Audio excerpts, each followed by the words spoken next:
এই ফর্মটি fill up না করলে পাবেন না কৃষক বন্ধুর টাকা। কি সেই ফর্ম, আসুন দেখে নেওয়া যাক।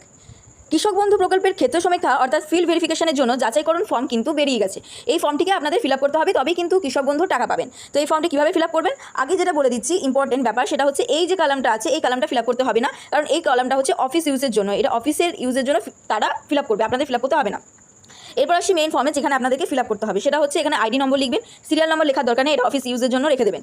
এরপর হচ্ছে সুবিধাভোগীর নাম, আপনার নাম লিখবেন, আপনার পিতার নাম লিখবেন, যদি ছেলে হন পিতার নাম লিখবেন, যদি মেয়ে হন তাহলে স্বামীর নাম লিখবেন। এরপর হচ্ছে ঠিকানা লিখবেন, অ্যাড্রেস লিখবেন এখানে, তারপরে হচ্ছে জেলা লিখবেন, তারপরে হচ্ছে ব্লক লিখবেন, তারপর গ্রাম পঞ্চায়েত, মৌজা বা গ্রাম যেখানে আপনি থাকেন সেটা লিখবেন।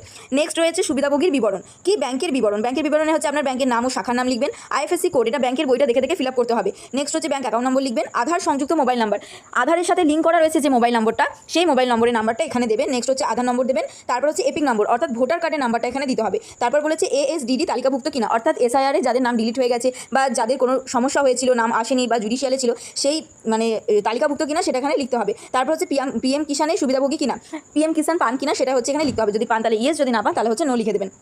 এরপর হচ্ছে প্রধান পেশা, প্রধান পেশা আপনার যেটা সেটা আপনি লিখে দেবেন, এখানে কিছু অপশন রয়েছে দেখে নেবেন, তার মধ্যে আপনার যেটা প্রধান পেশা সেটা হচ্ছে আপনার লিখে নেবেন। এরপর রয়েছে দেখুন জমির বিবরণ, জমির বিবরণ লিখে দেবেন। জমির বিবরণে কী কী দিতে হবে আপনাকে, যে জেএল নম্বর সেটা হচ্ছে জেএল নম্বরটা দেবেন। এরপর হচ্ছে খতিয়ান নম্বর দেবেন, প্লট নম্বর দেবেন, জমির একর কত একর জমি রয়েছে সেটা লিখবেন। তারপর হচ্ছে খতিয়ানের তারিখ দেবেন, জমি দখলের ক্ষেত্র অর্থাৎ আপনি সেটা কিনেছেন না উত্তরাধিকার সূত্রে পেয়েছেন নাকি হস্তান্তর না অন্যান্য, সেটা এখানে লিখে দেবেন। তারপর হচ্ছে আয়কর প্রদানকারী কিনা, আপনি ইনকাম ট্যাক্স দেন কিনা, যদি দেন তাহলে ইয়েস, যদি না দেন তাহলে নো লিখে দেবেন। এরপর নিচে আসে, এরপর রয়েছে যে স্বামী বা স্ত্রীর বিবরণ, স্বামী বা স্ত্রীর বিবরণে দেখুন স্বামী বা স্ত্রীর নাম লিখবেন, অর্থাৎ যদি আপনি পুরুষ হন তাহলে আপনার স্ত্রীর নাম লিখবেন, আর যদি আপনি মহিলা হন তাহলে কিন্তু আপনার স্বামীর নাম লিখবেন। নেক্সট হচ্ছে ব্যাংকের বিবরণ দেবেন, তার মানে এখানে যে আপনি আপনার যে স্পাউস মানে আপনি আপনার যে ওয়াইফ বা হাজব্যান্ডের নাম লিখেছেন তার ব্যাংকের বিবরণ দেবেন, ব্যাংক ও শাখার নাম দেবেন, আইএফএসসি কোড দেবেন, ব্যাংক অ্যাকাউন্টের নাম্বার দেবেন, আধার সংযুক্ত মোবাইল নাম্বার দেবেন, আধার নম্বর দেবেন, ভোটার কার্ডের নাম্বার দেবেন। তারপর হচ্ছে আপনার স্বামী বা আপনার স্ত্রী যার নামটা আপনি এখানে লিখেছেন তিনি কেবিএন অর্থাৎ কৃষক বন্ধু সুবিধা পাচ্ছেন কিনা সেটা ইয়েস অর নো লিখবেন। যদি এএসডিডি অর্থাৎ এসআইআরে যদি নাম বাদ যায় বা হচ্ছে ট্রাইব্যুনালে রয়েছে সেটা যদি হয় তাহলে সেটা লিখবেন। নেক্সট হচ্ছে